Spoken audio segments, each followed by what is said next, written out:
ఈ ఏడాది మొదలై అప్పుడే 6 నెలలు దాటిపోయాయి. మరి ఇండియన్ సినిమా మాత్రం బాక్సాఫీస్ని ఊపేసింది. జనవరి నుంచి జూన్ మధ్యలోనే ఏకంగా 5,723 కోట్ల రూపాయల వసూళ్లు సాధించింది. అందులో ఛత్రపతి సంభాజీ కథను తెరపైకి తెచ్చిన హిందీ చిత్రం చావా ఏకంగా 693 కోట్లు రాబట్టి టాప్లో నిలిచింది. ఇంతకీ తెలుగులో టాప్ ఎవరు?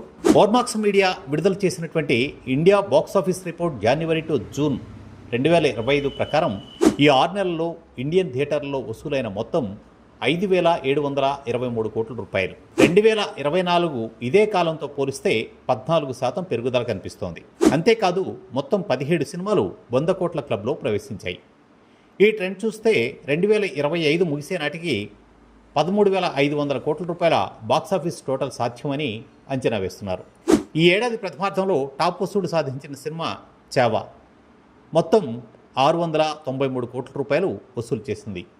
ఛత్రపతి శివాజీ మహారాజ్ కుమారుడు సంభాజీ మహారాజ్ కథ ఆధారంగా రూపొందిన ఈ సినిమా పాన్ ఇండియా స్థాయిలో సెన్సేషన్ క్రియేట్ చేసింది.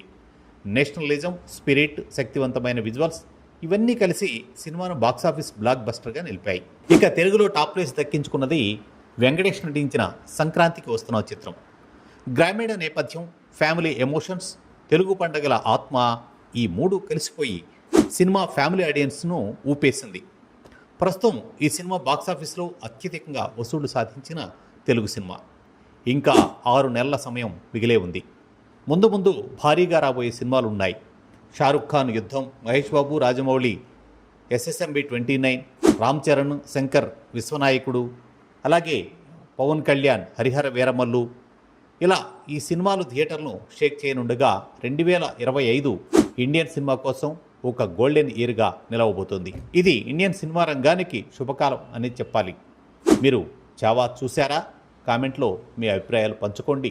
వీడియో నచ్చితే లైక్ చేయండి, షేర్ చేయండి.